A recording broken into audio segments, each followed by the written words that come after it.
today we're going to talk to Checco. I want to kind of give you an idea of how the next 45 minutes is going to go. We'll have a discussion with Checco and with Brad, but we're going to take questions at the end. There's plenty of time. So if you have a question, please keep it in your head. We'll bring it back later on when we can actually see the audience and take the question. Don't shout out until we're done, and then you can shout all you want. I want to start with Checco. First, thank you for being here. Thank you so much for inviting me and making this possible. It's an honor to be here with you guys. Thank God they turned off the lights so I don't get that nervous on seeing all of you.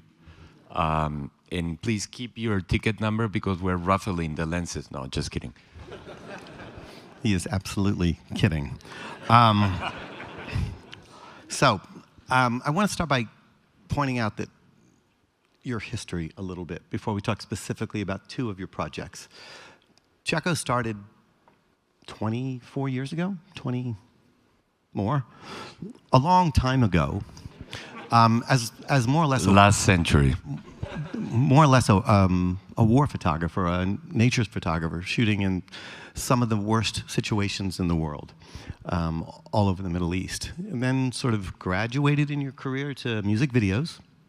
Anywhere from Prince to Dave Matthews? And Ozzy Osbourne and Dr. Dre and everybody and their grandmother, yes. And now into television and feature films. We're going to talk specifically about two more recent projects, but the list of your projects goes on and on. I'm going to throw in just for a second that he's part of what we call in Hollywood a power couple. His wife is a director who occasionally hires him and occasionally doesn't. But there's sort of this whole family thing going on at this point, which we can talk about later. But he is part of a power couple. I want to start with, since we're doing a lens seminar, when you get a project like Daisy Jones, which we're going to talk about, or Under the Bridge, and you need to make a selection of cameras and lenses, what are you looking for? How do you come to the conclusion that I should use an Angenieux, or I should use something else, or I should use a Sony or an Arri? What's your first thoughts? Starting from the genesis, you get the script, and this is my process. I read the script 3 times. First time I read it as a script, and I enjoy it or not, get scared or laugh or not. Then I read it the second time, and I only read the dialogue. I don't read the exterior, day, night, whatever, because I want to understand what the characters are going through. And only the third time I get a little pen. For whoever was born last century, pen is this thing that you use to write on paper as opposed to iPads or whatever, tablets. So I get a pen, a little piece of paper, and I start saying, dark, happy. And those are words, keywords that bring them. Then it brings to what I need to see in the movie. I'm agnostic about lenses and cameras. I've used several manufacturers. For this specific project, there is a funny anecdote that I was shooting with the Sony, and I've been shooting with Sony Venice now for 6 years, 5 years. Before that, I was shooting with Arri. I called my very good friend Brad, and I said, Brad, I'm doing this great show. It starts in 1965 and ends up in 1995. I don't want to get 17 different lenses. I want to get one set that I can customize and I can work with it. And that set has to be poetic. That set has to be for that specific show. That set has to be feminine. And that set has to have a female gaze in the lens. And this, please don't laugh, but as a cinematographer, if you talk to the lens and you're nice and you talk nicely to them, they will answer. And they will say, I really don't like wide open. I really don't like to be at 1.8, some lenses. I really don't like flares. And if you listen, you can have a conversation. And that conversation it's a human conversation, because lenses are made by human beings. And what's behind this is 90 years of experience, but it's also the love to make them, and other lenses too, not only these ones. So I talked to Brad. Brad had a heart attack, and because I said, I want, what did I say? Every single set. No, but back it up a little. Just like close your eyes for a second and picture every lens known to mankind laying out in a prep floor, and we're like, oh, Checco, you've got 1 hour to pick a lens set. Like, I grabbed 17 sets of different lenses, different manufacturers, every single lens. Brad brought them there. For 5 days, we went, and I put them to the ringer. I don't know if that makes sense, but I tortured them. I did everything horrible to them. At the end, I had 2 sets, and the very last day I said, okay, I'm gonna talk to them. I talked to them, they answered nicely, and I called Brad and I said, yeah, these are the champagne of lenses. They have bubbles, they're great, they make you feel good, they make you feel happy, and I shot Daisy Jones with them. You know, I probably shouldn't ask this because I don't know the answer to it, and that's like breaking the rules. But is that Daisy Jones the first time you used them, Angenieux? was there a commercial? No, Daisy Jones was the very first time I used them. Good. Oh, well, and then... you know, okay. Into the IOP. I've got to remember that we're in a different country. Daisy Jones and the Six, it was a very popular series in the States. We're going to show you some so you can see it, but have most of you seen the series or know of the series? Can't really tell. No, I can't really tell, but I mean, explain what Daisy Jones, the story behind Daisy Jones. I'm the most ignorant person about music and pop music there is. There is a great anecdote when I asked my wife, oh, I'm shooting this music video with Duran Duran. And she goes, oh my God, Duran Duran. And I said, do they look like Kiss? Like the guy with the tongue? And she goes, no. Because I spent all the 80s in war zones, so war zones are not well known for having pop stars in there. Daisy Jones is based on a book that is loosely based on the story of Stevie Nicks and Fleetwood Mac. Fleetwood Mac, you see, I don't know anything. And it's this young woman that inhabits this very male-dominated world. I'm not talking about cinematographers, sorry, I'm talking about musicians. This very male-dominated world in which she has to survive, and she becomes the biggest star of that decade. And one day, they all disappear and they don't play ever again. And the story takes place from the 65 to 75, and then there is some interviews with the characters that happen in 90-something. When we heard that you were using those lenses, I watched, or went into the office to watch the first episode, and binged, what, 10 hours of, was it like a 10-hour series? And I watched it in one day, and then bought the album. So I loved it. I truly did. Now, I'm going to show you a clip from Daisy Jones, so you get an understanding of what we're looking at, the period piece, the time, the music. I'm going to let this one play. It's a little long. You're going to enjoy it because it's an entire song. So if we could play the first clip, please.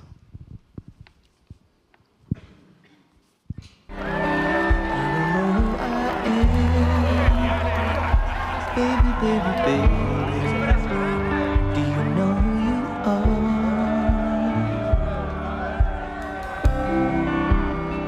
Is it out of our hands? Tell me, how we made it this far. Did we unravel a long time ago? Is there too much we don't wanna know? I wish it was easy, but it isn't so. Oh, we can make a good thing bad. Oh, we can make a good thing bad. Now where do we stand? Baby, baby, baby, no one knows who you are.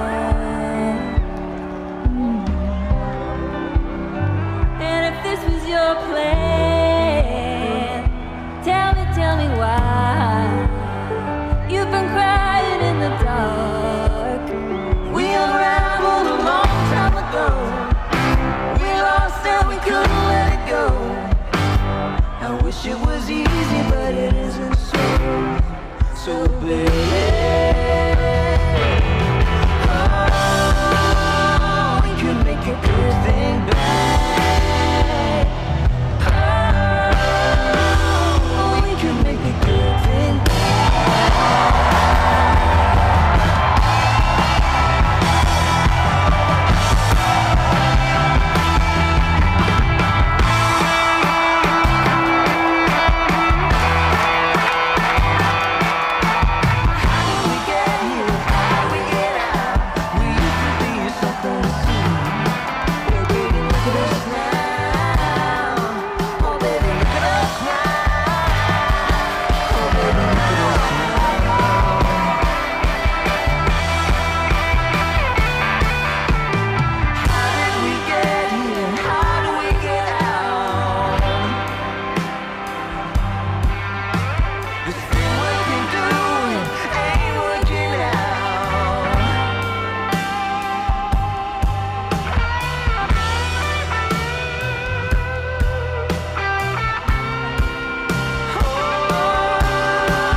I was telling Tim, Riley Keough, it's the granddaughter of Elvis Presley, and she was born to do this show.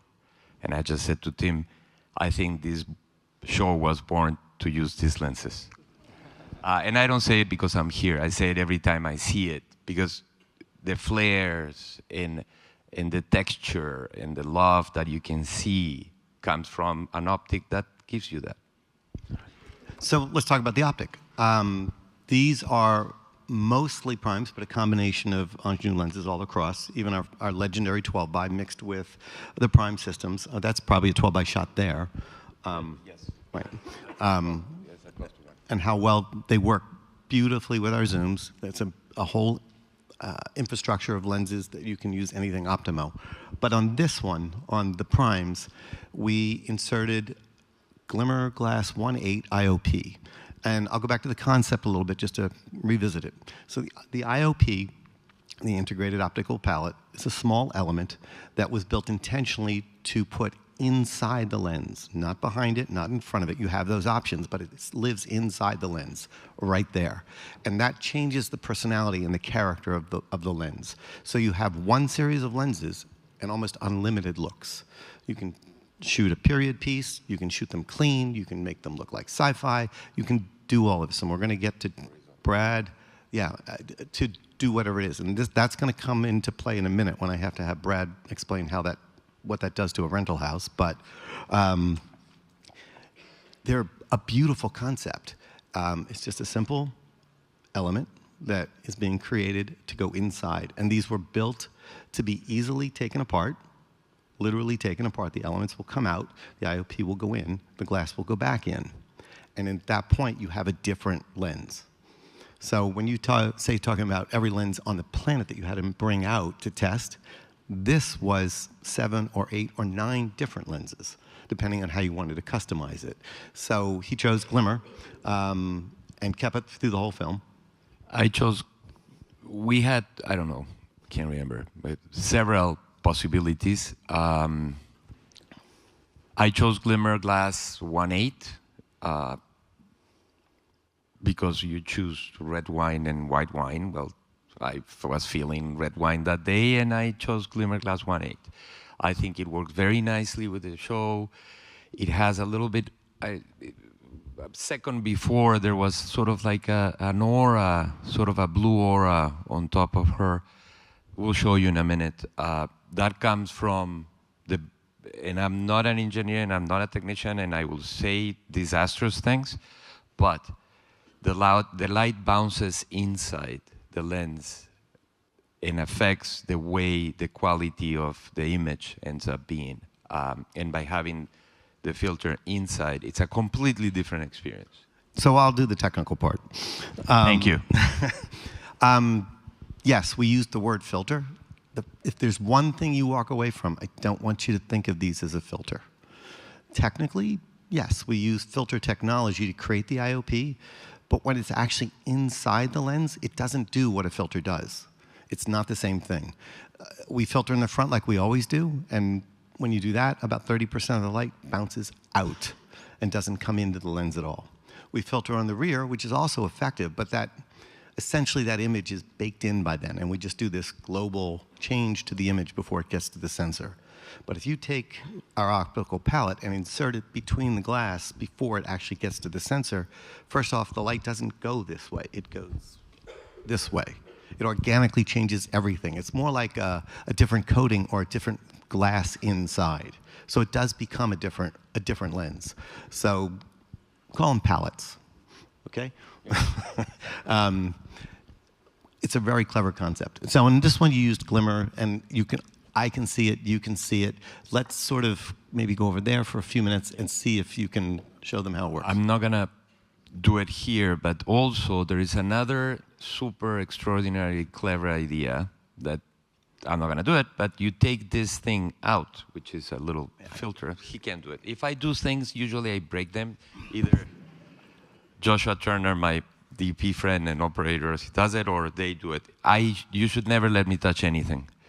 So this is now, it has a piece of glass there because you need this piece of glass for collimation, whatever. So we took it out, again with the help of my friends to my left, and I put a Fogal stocking, Fogal 709, which is a specific stocking. Stocking meaning pantyhose, whatever, like Nylons. Nylons. It was built in the 60s, so they're very rare, and there are only a few left, and mostly in the hands of camera assistants. Don't ask me why camera assistants have stockings. Yeah, but then you put the stocking in the back, and we shot some of the, you have to be careful because if you focus, blah, blah, blah. But we shot some of the 1960s elements with the stockings in the back in the same lens. It's very, very subtle, but it changes the personality of the lens. Then again, it changes completely. And that's by just, however, it took him 8 seconds to do it.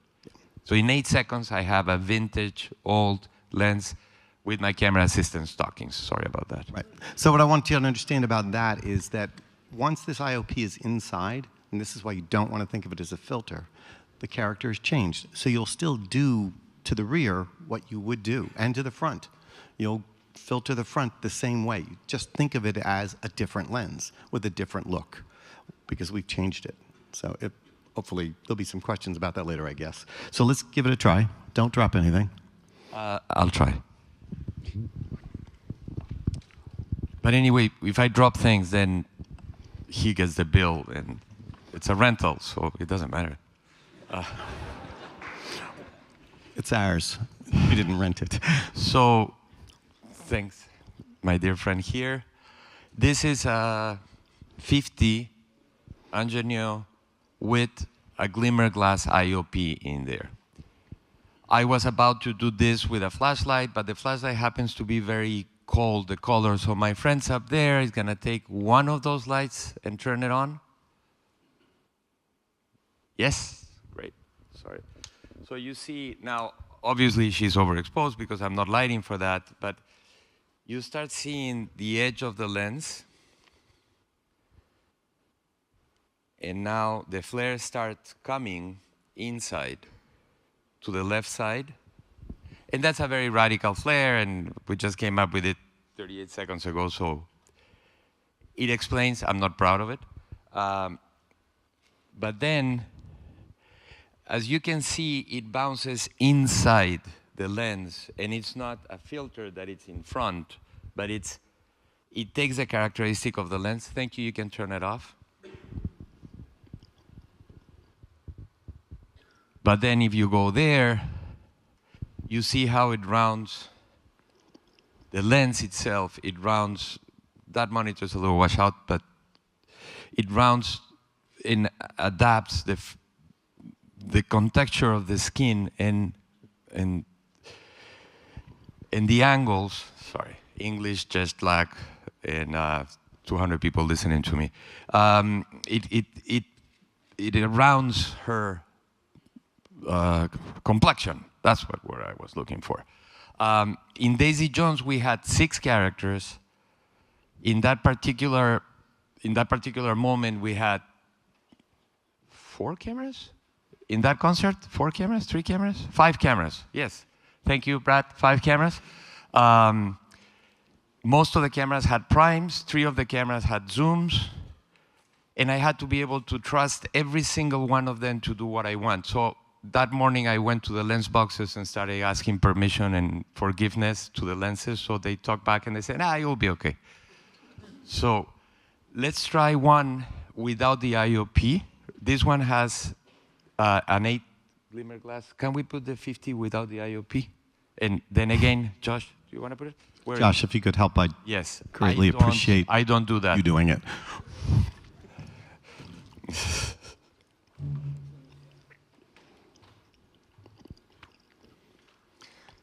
While they do that, Josh and I have been working together for 20-something years. And he knows me, that I shouldn't touch anything. And what do you do usually? Yeah. Get out of my life, don't touch it. Are you calibrating? Thank you. And yeah.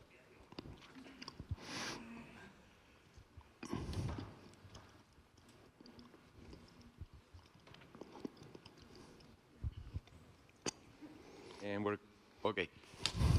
So, generally speaking, this is the same lens without the filter in the middle, with the IOP.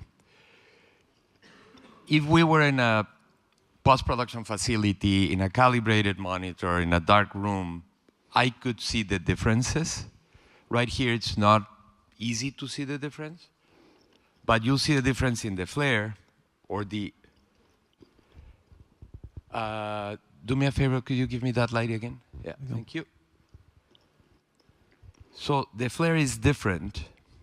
It's very subjective and it's very subtle, but the flare is different because right now, by this point, I had a deeper, bluer, warmer something. And in this case, I don't anymore and I just have a regular flare. So that's why, thank you. That's why for Daisy Jones, in particular, I was in love with the concept because this is rock and roll. So I had 300 of those pointing at the actual camera constantly, and I had to trust a set of lenses that would do that and would receive the flare, embrace it, but at the same time not wash the image of this. So that was the reason. So one of the questions I want to ask you, though, is because you'd mentioned how many lenses. What do you typically, how many lenses do you need to, how many lenses were on Daisy Jones, total? As many as they can give me. Okay, this is traditional, you know. One of the things with Brad is that I get a job and I call Brad and I said, okay, send them the same package I had last time until I figure out what I need. So we just send them something. So my traditional, the last movie is different because it was an action movie, so I need it. But like, let's say for this or for Under the Bridge, 2 cameras, A and B, a third camera that becomes the Steadicam or the Techno Crane, and what I usually call is a set and a half. Brad, you can elaborate on that. But so I get the 3 zooms and a set and a half. So I get all this. Yeah, and then like every other focal length in the set. Yeah. So let's say 18, 21, blah, blah, blah. I don't get the very wide ones. I get the middle ones, doubles. And I don't get the very tight ones. I just get one. So it's 1.5 sets. And if I have a second unit or a splinter unit, that doubles. So it's 3 cameras, 2.5 sets of lenses, and etc. So you're talking about a big camera truck. And a nice rental package. Yes. But you're also picking zooms. Now, in this case, you're an Angenieux zoom person, but I've seen these lenses used a lot with other zooms, and they match they're close enough in some cases. How many zooms? I usually, and this is not because I'm here thanks to Angenieux, I usually only use Angenieux zooms. That's not, I mean... Because they're fantastic. I know them inside out. They talk to me, I talk to them. We curse at each other, so it's fine. In this particular case, I had, very bad with numbers, I had the 45 to, well, I had the 12 to 1. Right. I have the medium one, and I have the piccolo, the 15 to 40 or whatever the number is. You guys shouldn't start changing numbers. They change numbers constantly, and they make me look old and memoryless. Our zooms are constantly used on everything. Yeah. Angenieux, first off, Pierre Angenieux invented the zoom lens. Yes. So that's actually what we're most famous for. One of the reasons we're focusing this on primes is because everybody already loves our zooms. So that's not an issue. But the beauty of these is they match the zooms. You can easily slide these in, and everything's consistent. If you see Optimo, it's the same coating. Our 12 by, our legendary 12 by, and our 50 mil prime look the same. So it's that same legendary look. Really quick though, Yeah. talk to some of the, I'm sure there's students in here that would love to know, why do you focus on doubling up the middle set of focal lengths? Because my operators make my life miserable if I don't do that. No, because the chances that you're needing 2 18 mils or very wide lenses in the same set are almost none. Almost none. Chances that you're gonna need 2 100s in the same set are almost none. And I'm not dogmatic, so a 100 at this distance is the same as a 75 at this distance. Of course, film students will tell that I'm an idiot, but no, it is exactly the same. You know, it doesn't change much. So I picked the middle ones because also, unfortunately or fortunately, we live in a world where time, in the film world, where time is of essence. So I would do sometimes an over-the-shoulder on this character, pointing at him, and at the same time, with the other camera, an over-the-shoulder on the other character, dueling overs, like 2 cameras like that, which is, I'm happy doing it. Some of my colleagues don't like it. I understand why. So I need 2 matching lenses. I need 2 50s, 2 40s. And one is on the Steadicam, and the other one is handheld. So to me, it's very important to have double the middle. So far, we've really just talked about your feature work, but, and this kind of jumps to you also did the Jack Ryan series, some of it, the pilot. Yes. Do you have to approach a series different, or do you approach those for lens selection exactly the same? I would say, unless, like the last movie I did, for example, it was a G20, it was an action movie, it was in South Africa, it was a different movie. I needed many more zooms because it's action and people are running around and shooting at each other. So I had 3 12 to 1s or 4 12 to 1s. I think I have all the 12 to 1s from South Africa plus some from you. But I only had a set and a half of primes because I knew I wouldn't need more. In a series, my traditional package is 3 zooms, 1.5 set of primes, and 3 cameras. Is there when I say a series, it's no longer one of those TV series where you have 8 days an episode or 9 days an episode. I mean, Jack Ryan was a movie. It's 3 times longer than a movie. It's an 8-hour freaking movie, yes. So that but you still have, so it is a film. It, It's 3 films, but yeah. yeah. It has become, first of all, movies nowadays, unfortunately, are shown in these things more than anything else. You can talk to a couple of very well-known actors that push for their movie to be in theaters, and the studio said no, and they ended up in this or in this or in this. So a series, I think we should stop saying television and movies. I think we should say something else. You guys should come up with a clever name, because it's not television. It's, what is it? It's this 8-hour thingy. It's still narrative storytelling. Yeah, it's storytelling. So, and the budgets are big or small, but are big or small depending on the stories. And I just did it. Well, this Daisy Jones was 10 episodes. 10 episodes. That's 120, whatever. There's 10 episodes. It's 100 hours. And the budget was quite remarkably generous. You know, I don't want to go into details because it's not my place, but I think they spend more than in a large movie. 10 million an episode. So that's a lot to handle. Just Checco alone is a lot to handle. In the but, best possible way. In the best possible way. How do you approach it? Whether it's Checco or not, when a DP has a film, and Keslow is their choice, and then they call you and you set up a time for them to show up, what happens between the time you set and the time they arrive? What are you doing to get this process going? Well, it starts with the conversation. Dave, like Checco had mentioned, he's read the script 3 times. He knows what it's the sort of look he's probably going to go after. The director probably has a certain look that he or she is thinking of and that they've talked about. And so there are certain parameters that they'll start bringing up in the conversation. I want this kind of effect, or I want this, I want anamorphic or spherical, and that will start to lead that conversation, and then you start narrowing down from the whole list of all lenses that humans have ever made, like I'd mentioned before, down to a couple sets of certain lenses that fit those characteristics, and then maybe a couple little oddball lenses that they may not have thought of to throw in there just to give them something else to consider.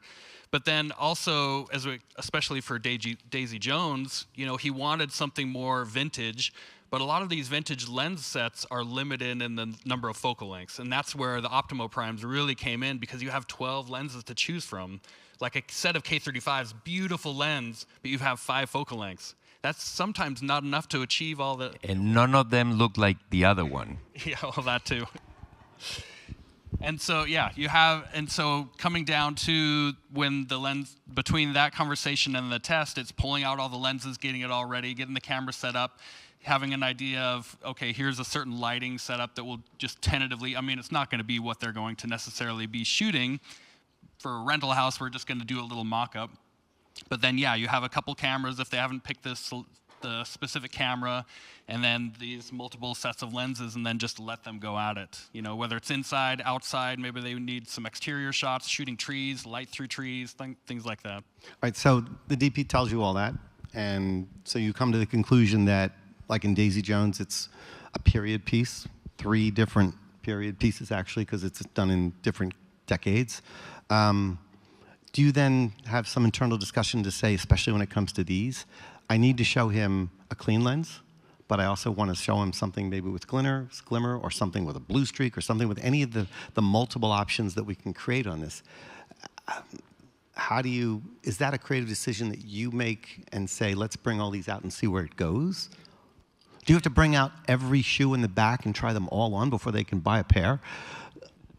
Depends. Hopefully not, but hopefully, yeah. So with the IOPs, yeah, because we have a depth of inventory, we can have multiple focal lengths to show him, here's a clean, here's an 1/8 glimmer glass, here's the black pro mist, here's, you know, the uncoated or things, you know, and then also putting the foie gras on the back, the net, and things like that. Having those options so he can look at a 40 mil, 4 different 40 mils that have different IOPs or different looks in each set, so he can see the exact same lighting set, hurry and put another 40 mil, another 40 mil, and then know, okay, this is that look for that IOP. That's not necessarily for this project, but this one, okay, that's the one I'm going to gravitate towards. Great.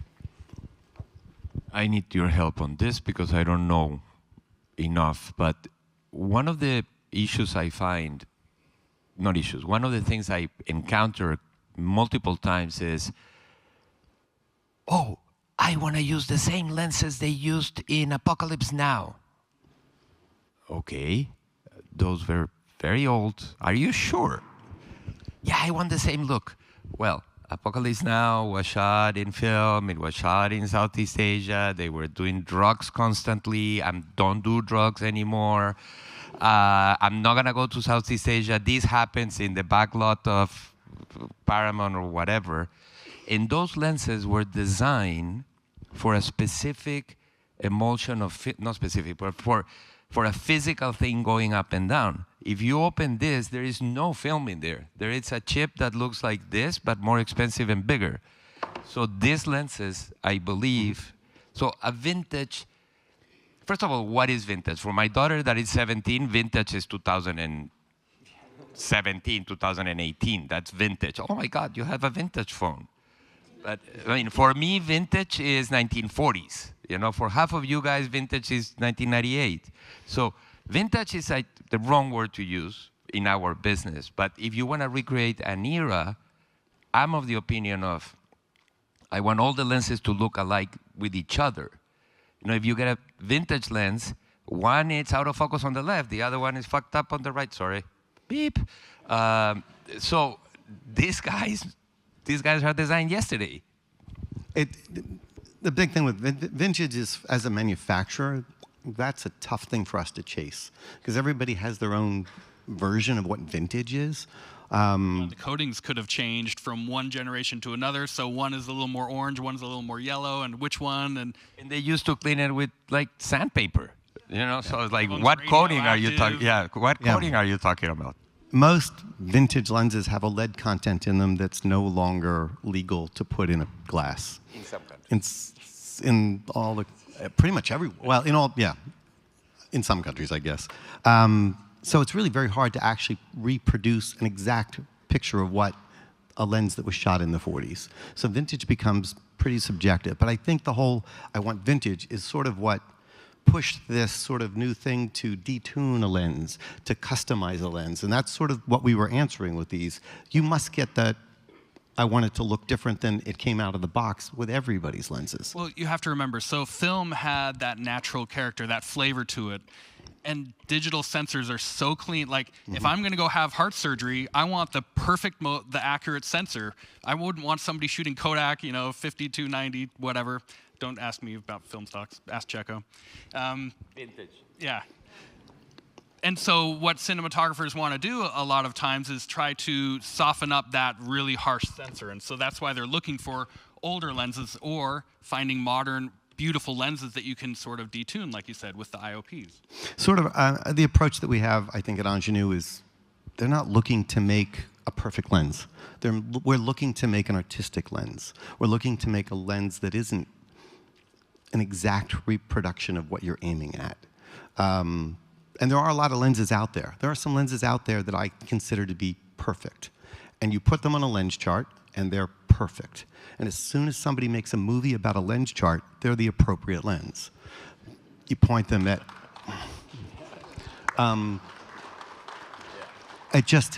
and that's sort of what attracted... I've been in the industry a long time, with other companies as well, and that's really what attracts me to these, is that, to me, the art of a lens is in the imperfection of it, and it's a bit hard to explain to an engineer how to make an imperfect lens, how to screw it up just a little bit. But that's what we want to do with these. But I will say this thing about vintage. It did generate more interest in lenses. I think lenses are the last choice a cinematographer has that's an organic change of an image. Electronic sensors are all very good, and there's different versions of them, but the feeling from pretty much anybody's electronic sensor now is almost the same. It really is. Splitting hairs. It's like Fuji and Kodak. Yeah. I mean, I used to shoot a lot of Kodak film, and some DPs, Emmanuel Lubezki, Chivo, used to shoot a lot of Fuji, and Fuji and Kodak, like, who can tell me what the difference is when you see the movie? No one.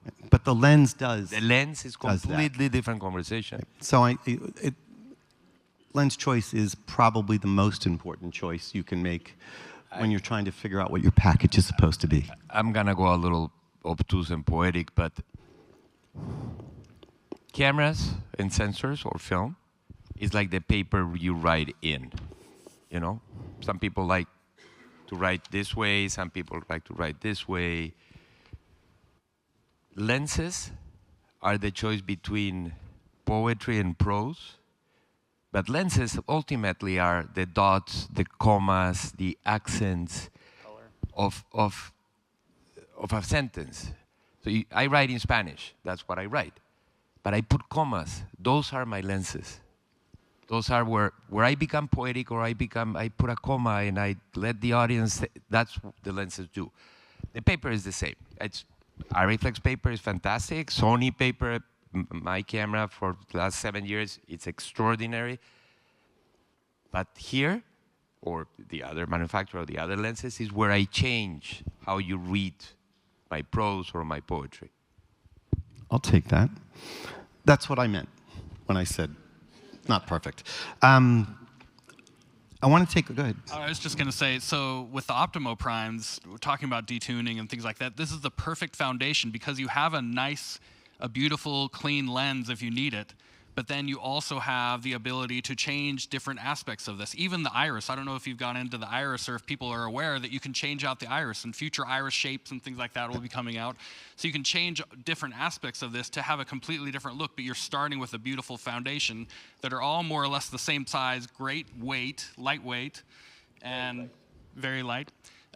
So it's just like the perfect avenue to shape how you want that light to look for a specific project. Right. We made these to be very flexible, even in the future. Like you mentioned, there is the ability to change the iris from what's in there out of the box, and we are working on multiple types of irises, and we can continue to do that into the future.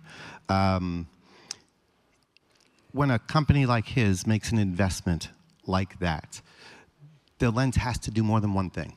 It has to have more than one look. It has to be a lens that can go out on Monday for 2 months on a period piece, and then the following month on a car commercial. And you can do it with the same lens. So yes, look for more coming for these. There's more IOPs being made constantly in the States. I don't want to speak for my colleagues, but in the States, I'll consider making a specific one and trying it out. And especially if we get the right DP to request it. And you could even make your own with the clear. You can scratch it up or add whatever color or things like that. You can experiment to your heart's content. all right, Making sure scratch the IOP, do not scratch the lens. Yeah, I'll give you one quick anecdote about there was one DP, so he's not here, so I won't mention it, but it worked very well, who had to communicate the idea of the disease synesthesia, and that's the disease that people have where when they hear music, they see colors. It gives them little fringes. So we found a 50 and an optical lens, and then we hit it with a hammer and cracked it. And it was perfect. His challenge was, how can I do an organic example of what this looks like and not in post? Because nobody really knows unless they have it. And they used it, that was the POV lens, and the actor who was portraying the person in this film wrote it, and it's about him, so he knows what it looks like, and basically said, that's it. That's what I see. When I watch this, I have to turn the sound off because then I see it twice, if you follow what I'm saying. So it was a nice surprise, but it worked really well, and it cost less than $200 to break a lens. So. Everybody says, well, can you do this thing in post? Can you do this later? In everybody that ever had an Adobe Premiere or After Effects, you know that the problem is nothing is organic. There was a thing that we used to do in film when you detune the shutter. So instead of opening and closing at the same time the film was being pulled, it was opening and closing a microsecond later, or it left open so the light would come, so all your highlights will have this little streak sometimes aggressive, sometimes very little. And that was a guy with a screwdriver inside the camera, and good luck, everybody, and let's do it. If you have to do now this in post, it's a flame artist for 17 days at $700 an hour. So you won't be able to do it. So yes, I'm sure you can get a broken lens flare feel with the same flame artist in Bangalore for $700 an hour, but it's not the same. The lens is there and you have it already. So the more you do inside here and on set, the happier life you'll live. One last little, okay, I'll take that. I always trust the word of a vintage cinematographer. So, last thing, I don't want to move off to something. I did have one lens that I loaned out to somebody that was doing the press kit for the Barbie film and was shooting interviews with the actors for press.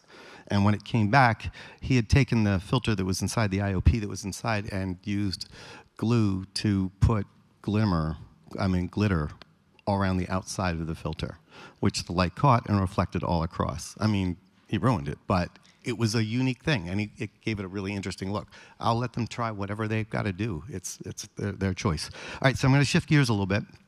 I want to show one more clip from Daisy Jones. This is actually the trailer. So what you're looking for here is all of the lenses that he used in all of the different environments. Daisy Jones was shot over 3 decades, or had to cover 3 different decades,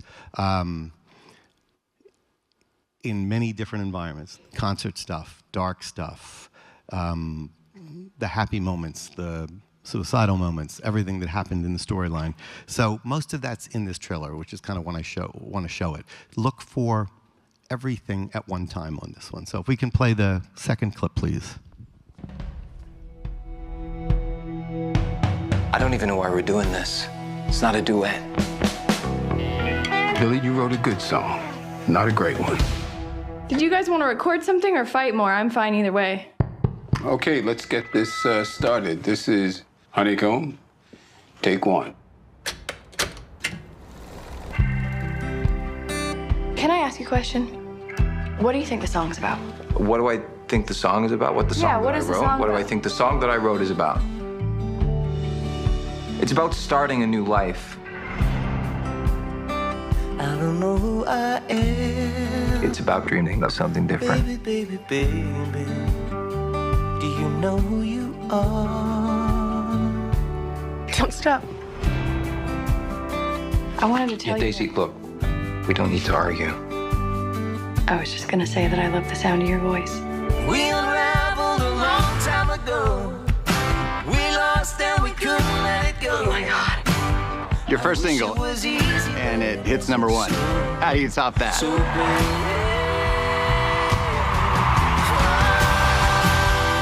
we can make a good thing bad. When you're making an album, it's an intimate thing.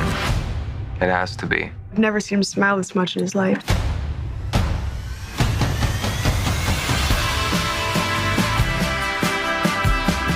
I used to be the first person that you'd play things for. Oh, baby, look at us now. It's what people want to see. It's an act. You know that. Oh, baby, look at us now. Tell me that there's nothing going on between us. Tell me if I'm crazy. Oh, baby, look at us now. If you love her, I don't. well, if you ever do, that is when this ends. This thing we've been doing ain't working out. Why can't you just admit it to me? Oh, baby, look at us now. Baby, look at us now. Do you think it's time to add a little fire? Don't overthink it. I'm the fire.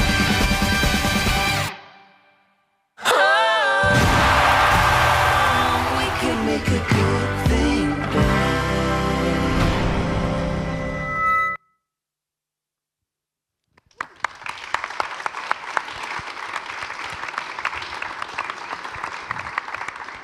I'm going to move to Under the Bridge in a second, but he did such a good job on this that in the States at least, they want that band to tour. Those actors didn't play. I mean, she can sing, but the other ones weren't musicians except one. and they learned how to play those instruments, and those concerts are live. So that's just the fact that there's this demand for a tour that would sell out.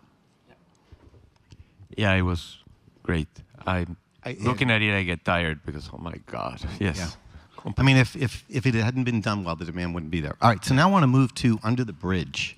Oh, very happy story. Oh my God, yeah. it's dark on every level. Physically dark, emotionally dark, and you still use the same lenses. So everything you just said doesn't make sense to me anymore. Well, because I speak in Spanish, so that's why. When I chose these lenses with, believe it or not, the same glimmer glass, for a very dark story, I knew I had to use, in this particular case, I knew I had to use the Sony Venice because there is no Sony friends here.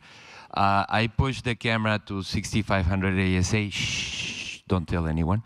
And it still looked great because it was called Under the Bridge. And there was no light. There is nothing in there. It's like a freaking horrible place where a girl gets killed. So I knew I needed that camera. But I also knew that I needed a set of lenses in this particular case that would make me love the characters. So I took what I learned from Daisy Johnson the Sixth, and I extrapolated in a horrific murder mystery thing that happens at night, but I knew that these young ladies will look amazing, and I just took a gamble. I did watch the entire series, not on one shot because it is a tough watch. I highly recommend it. I'm going to show you the clip now so you get a sense of how different, before you forget what Daisy looked like, how different the look of this film is. But remember, it's the same lenses. So let's go ahead and roll the third clip, please. There's danger everywhere. But danger had never looked quite like this before. This girl, Rena Vert, she's been missing for 3 days. That name, I saw something. What happened under the bridge? Can you keep a secret? You don't step foot in Victoria in 10 years? You just show up in the middle of my homicide investigation? I'm writing a book. People will tell me things they're not going to tell you. Girls are always missing. Big girls is what the cops call us. Like the lighters. Why do they call you that? Because we're disposable.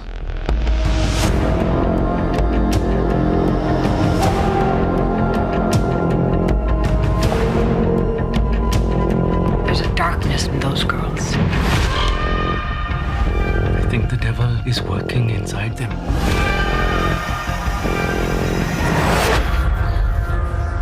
Can't be. This is a tale of horror and wonder, of innocence and beauty, violence and sin. This story would haunt the island for years to come. It forever changed a fact that young girls were the ones we were supposed to protect. Not be protected from. I want you to take me under the bridge.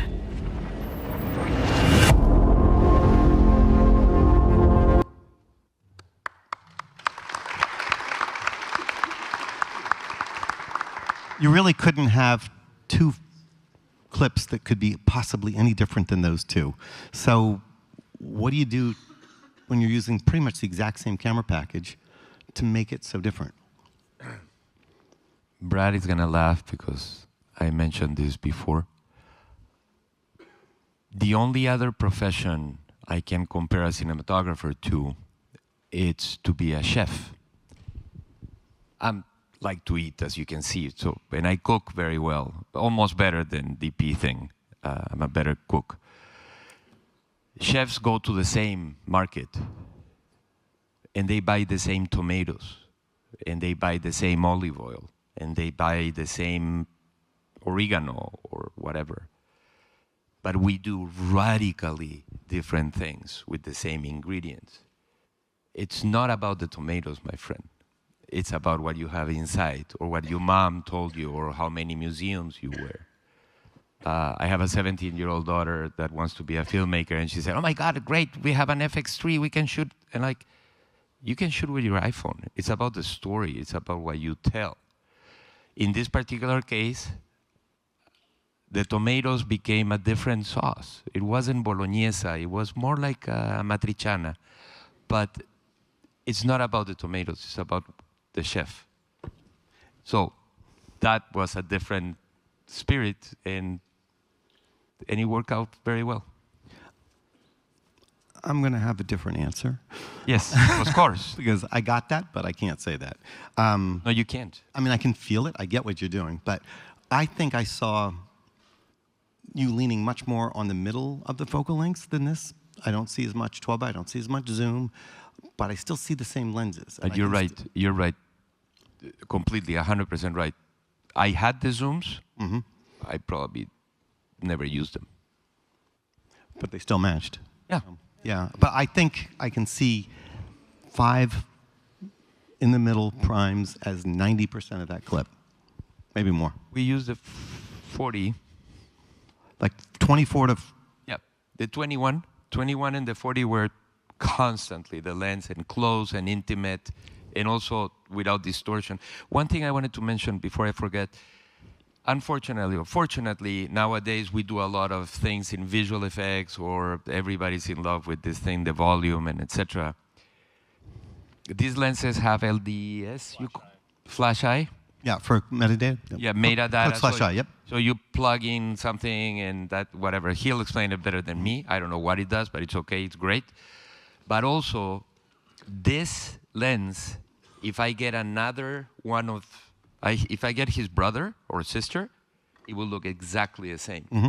So when you're doing visual effects and the visual effects guy happens to come tomorrow and I'm not gonna give him my lens, but it's exactly the same lens. Try to do that with the Apocalypse Now lenses.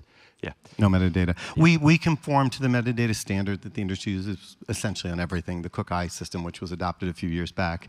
And not only do you have the ability to connect with a pin on certain cameras, the pin connection in the camera, all the cameras will talk to the lenses. That information will be embedded with your clip as well. But if you are using a camera that doesn't have that internal reading, there's a way to deal with that as well. So they're very flexible that way. All right, Brad. You have a lot of these lenses. How many, other than his projects, how much stuff is, are there other projects? Oh, absolutely, yeah. I mean, constantly going out. How often do they go out without an IOP? Clean out of the box. I mean, you do get those, but a lot of people love adding their own little characteristics to it. And so you're going to get people that want to experiment and try a black pro mist or a black frost or a glimmer glass or something like that. So it's more on the rare side that it's just a clean, non-IOP, but they do go out that way.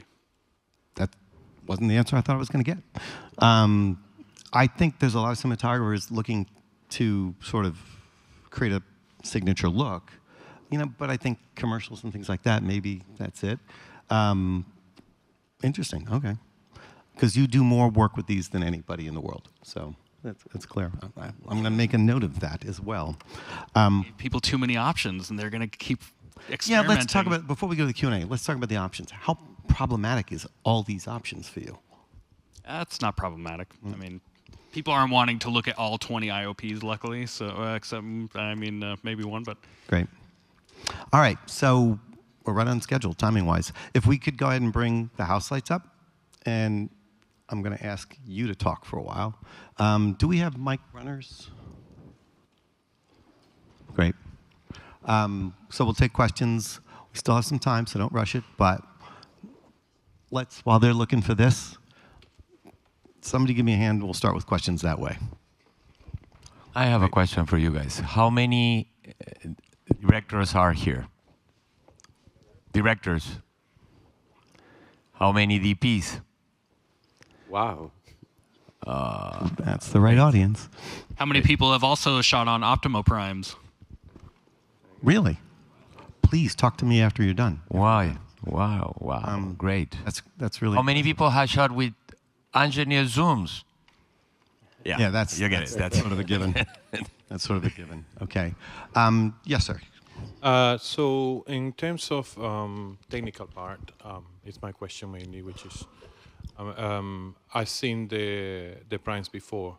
My main question is, for example, if in terms of interchangeable IOP, is it possible just to do it on actual set? Do we have one? Or is the possibility to be training for first ACs or technical parts? It is not hard to do. It is not hard to learn, and I think he would kill you.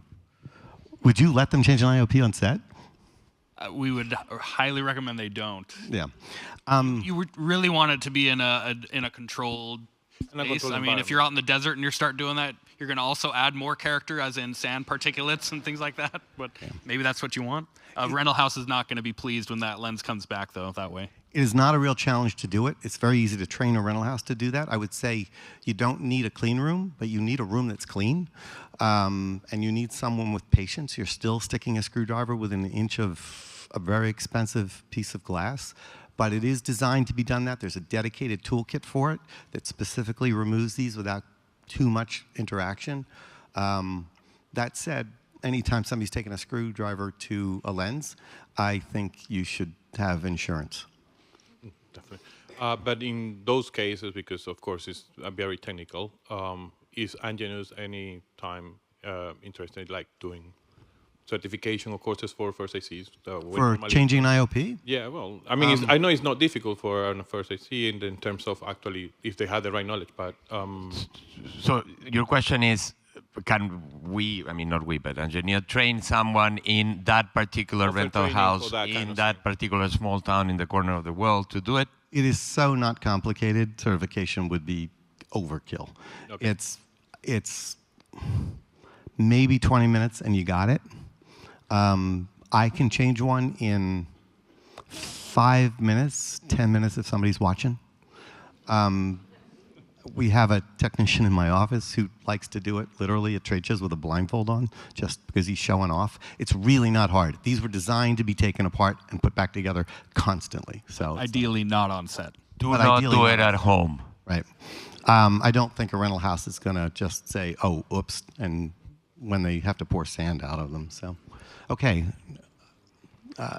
Towards the darker in the center there. So I have maybe a follow-up question for you. And is there, so if it's that simple, it's the design of the whole ability to change it. Whenever you like dismantle the lens and you put things back, there's always some necessity for like collimating the lens elements and everything. This is not the case. No, there's no shimming, no collimating. It was designed very specifically to go back and forth. It was designed to do this. So if we couldn't have designed it that way, we couldn't have done this. Yep. If taking it apart meant putting it 2 days to put it back together and it didn't. Detuning a lens is easy. Tuning it is hard. These are not designed for that. They go back together. If it doesn't go back together, you screwed it up. As long as that last screw's in, you did it right. So. All right. You basically always work from the front of the lens, so you don't take any risk to mess with the flange. All optical alignments is done the same way, and you have index marks to place your optical group backs the way it was. So you can't basically get it wrong. Even though you try to do it on purpose, you won't be able to do it. Right. And the lens block is one piece. Yeah, it's all contained in one. When it comes out, they all come out at the same time. It's not like you're laying glass around and trying to put it back in the same spot. Yes, we'll go here. I'll get over there, I promise. Hi. Did you experiment with double diffusion, like back and front? And did you also test with the polarizer in front? Does that do something with the internal diffusion? So did you do, sorry, I'll do it again. Did you experiment with putting glimmer inside and another diffusion in the front? Was it too much? So mixing internal with... Yeah, mixing internal and external. I think we did it once by mistake and I hated it. No, I didn't. And No, I didn't. I mean, of course you can. What we did is put the diffusion in the back and the IOP. And just to make sure, the zooms do not come with a IOP. We all know that. They have to come with one element for the path purpose, but it's clear. But no, what I'm saying is, we did put the glimmer glass in front of the zooms to And match more that feeling. Okay. And match is not the right word. Get in same texture. Yes. And the simpler answer, I think, too, is once there's an IOP inside, forget about it. Don't consider anything about it being in there. You now have the lens that has its look. So if you want to filter the rear, filter the rear. You want to filter the front, filter the front. Or both. You could easily put glimmer inside and maybe put glimmer in the front. So the easiest way to wrap your head around it is once you've chosen the look, then just think of it as the look of the lens. Hi, I have a question. Just to answer the questions back there, one more little detail is you want to have options in life, but you have to make choices. Once you make a choice, that's your choice, I think. You don't want to change it in the middle of the day and say, oh, let's put all these other ones, because that's 10 minutes every lens, 2.5 sets of lenses. You're talking about 3 hours. So he will be sweating bullets on a Saturday while I'm not working and having a very nice glass of wine, changing it for the next Monday, but not during your day, to answer one of the questions. Could you talk a little bit about the iris cartridges and the effect that's going to have on the image, the triangular one and the... So there are essentially 2.5 cartridges. We have the circular one, which is the standard one that you're going to get. There is a 3-blade iris currently available as well that will give you more of a super Baltar kind of look, so you're changing the whole bokeh. And then in the works, and to be delivered as soon as we possibly can, I think is what will be the most popular, which is an oval iris. So adding an oval iris to this lens really changes what this lens will do. Now, everything we said about internal IOPs is the same, but now you're doing it with an oval iris. So you're getting a phomorphic effect, if that's a real word, out of this type of a lens. And that doesn't mean we're done. It just means those will be our first 3. So it changes the whole bokeh, but it also changes the whole feel of that actual image. The changing of the iris is the most dramatic thing you can do to this, but it's as easy as changing an IOP. So it's the same toolkit, it's one more step. You take out the IOP, the iris is right below that. You back in with the tools and take that one out. Because it's the one place where the light isn't bouncing around necessarily. It's you're changing the direction of the light and how much light is coming through. And so, yeah, that's why it's changing so drastically. Yep. On this side, because I keep looking this way. Anyone over here that I can reach to? Okay, you get another chance in the back there. Hello, when you change these cartridges, does it affect transmission of light? Does it change the T-stop? No. No. That was actually hard for me to wrap my head around when I first started, but even changing the IOP does not actually change any of the MTF of the lens at all. It just becomes a different look. It's sort of more like a coating than another piece of glass. And I do have at our place, we have an MTF machine. We have ability to look and see, and no, it definitely does not. Your widest opening is still T2 or 2.2, and your other end is exactly the same. So it's a very good question though, because you mentioned about T-stop.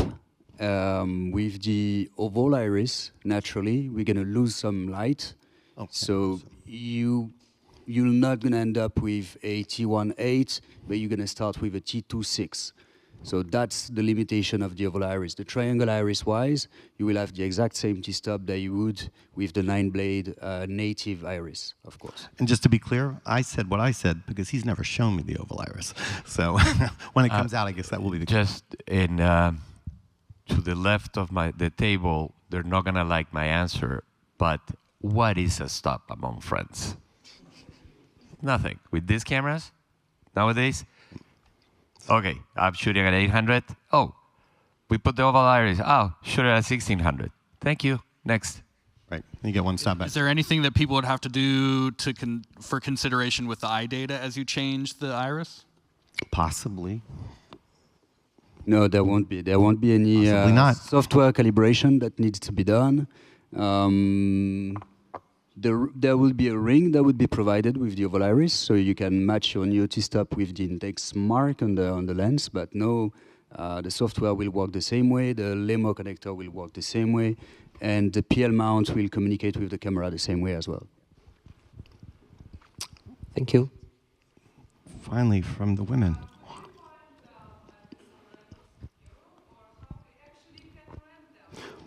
Any rental houses in Europe? Yeah, you that can would be Dominique. These lenses are all around the world, so you can definitely rent them in Europe, in Asia, Pacific, in the US, in the Americas. So if you're in Argentina or in the Netherlands or in Germany or in the US or in Canada, they are everywhere. So you can definitely find them. They do exist in every major rental house at this point. These lenses are maybe new to you, but they're not actually new to everybody else.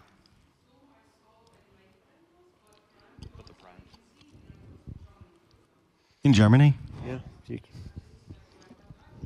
Yes, absolutely. And if not, just send us a contact on our website. We'll help. Sure. I was just going to comment, if you haven't had an opportunity to see the IOPs in action, like there's a website on BandPro's, like a site on BandPro where you can dial in the IOP and the rear IOP and see what different tunings and different flavors look like. You can have like the glimmer glass in the middle and a flare, a net on the back or something like that, and you can watch 2 different YouTube videos, like, you know, comparing each other against. Right, there is a company in the United States called BandPro, which is a company that I work for, and we created a very extensive combination. So you'll be able to go side by side and say, I want to see clean, and I want to see it with this. I want to see it with this, and you can compare pretty much all of them. But what I did learn from that, it's almost impossible to do every possible combination. So we did as many as we could, but it just keeps on going. So yes, if you want to go look at bandpro.com, you can click through the pages, get to the Angenieux section, and it'll bring up a live video on side-by-side comparison. Same on the Angenieux website. You go to the IOP section. It says IOP Gallery. You click on that, and you have a direct bridge to the BandPro Angenieux America's website. Yeah, and that's actually the easiest way before you show up at the rental house to narrow it down a little bit. Have an idea of what it's going to look like. Right. You definitely don't want to go in there blind. It's just not fair to a rental house to go in and spend 3 days testing every possible option. So unless you're right, I don't know how many Checkos we got, but good for you. Anyone else? Excellent. Great. I want to thank you very much for coming. I know that there's a million things to do.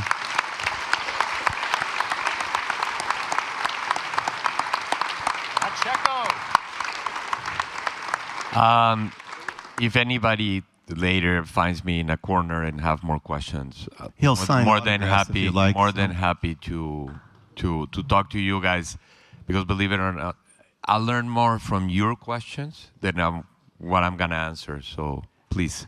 And we will be out in the marketplace tomorrow. So please just tug on our shoulders. We'd love to talk to you. It's good for us. It's good for you. Whatever you'd like. So. And the raffle number is underneath your chair. Yeah. I'm just kidding. I'm kidding. So as you can see, they are doing my job. So yes. I just want to say thank you to Heliograph, who is a Polish rental company, and they have been so kind to provide us the camera so that Checco can show you the effects. I really wish to thank as well all the cinematographers who have been using Angenieux lenses. We very much appreciate your support, and we thank you very much as well for the business, to all the rental companies who are in this room, all the rental companies who buy Angenieux lenses, who went for the Optimo Primes when they arrived after the other Prime series on the market. So thank you so much to our distributors as well, who do the business every day for Angenieux. So thank you very much, everybody. We very much appreciate it.